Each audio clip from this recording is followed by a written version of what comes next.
John, can I borrow you for a second? I actually do have a technical question. It's a new one. Yeah. This one I could do in my sleep. This one I can do in my sleep. Is it too much on one? No. Okay. All right. I love this too. Yeah. The double empathy problem. Pacing or fidgeting is weird because I'm going to be pacing and fidgeting too, because I pace and fidget all the time, but like I can't get it. All right, this is a little stressful that it's not that, it shouldn't be a big deal, but it's bothering me.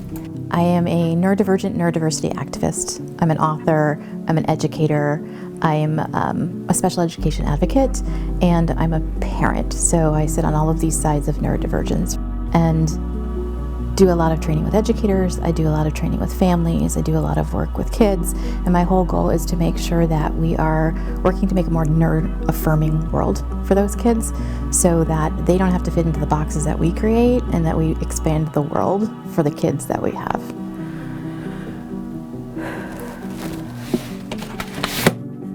You know, I have 3 children, all of whom are neurodivergent. 2 of them are autistic. As my own children got older and they were diagnosed, I started realizing like, oh, okay, all of these things, like all of the clothes that I didn't want to wear when I was a kid because they were itchy, right? All of the tastes that I couldn't deal with because it was too much for me. All the ways that I couldn't like wrap my head around things were the same things I was seeing in the kids I was working with. It was the same things I was seeing in my own kids. And I realized like, oh, okay, maybe I'm not quirky.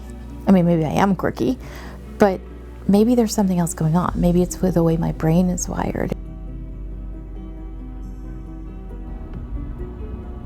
So I started writing about neurodiversity later on in my writing experience. So I started writing information for parents about diagnostics, about special education in digestible ways. Because as a parent, I found it really hard to understand everything I was finding. I was looking at journal articles, I was looking at literature that was for physicians, and I just didn't get it. And for me, knowing that I could navigate those systems because I understood them was really important to me to find a way to help other parents understand it. So HDMI probably would work. Talking about my neurodiversity came a lot later, once I got more comfortable in the space.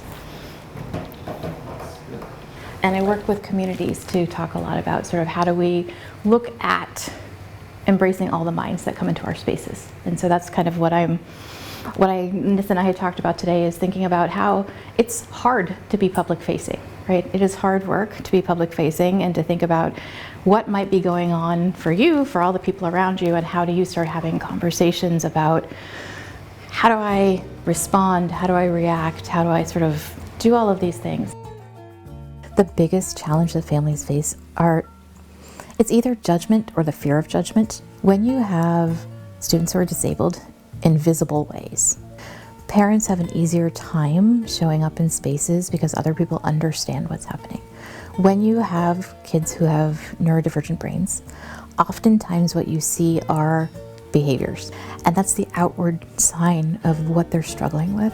And so parents face this like, why can't you get your kid under control? Why is your child always like, and so isolation comes from that, right? This feeling of isolation, like I'm alone in this. And I think the first step is being able to acknowledge that everybody needs different things to be their most productive self.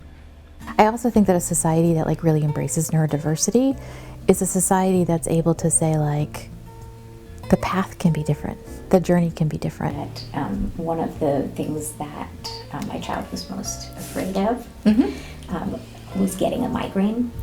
Right. And not being able to have access to medicine because she would not ask an adult to have that. Yeah. And the nurse had done a big presentation at this parent. In order to create meaningful change, I think that allies are the most important component of this. If we have an expansion of the circle of people who are talking about neurodivergence and neurodiversity, I really think that's the piece that's going to make meaningful change. It becomes more about this is this person's lived experience and this is this person's lived experience. What we need is people to talk about, oh, here's what I've experienced in the world by understanding that all minds work in different ways.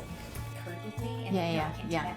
I am one voice who is showing people that like, it's okay to be autistic. It's okay to be neurodivergent. And it didn't limit me, right? It actually helped me become who I am.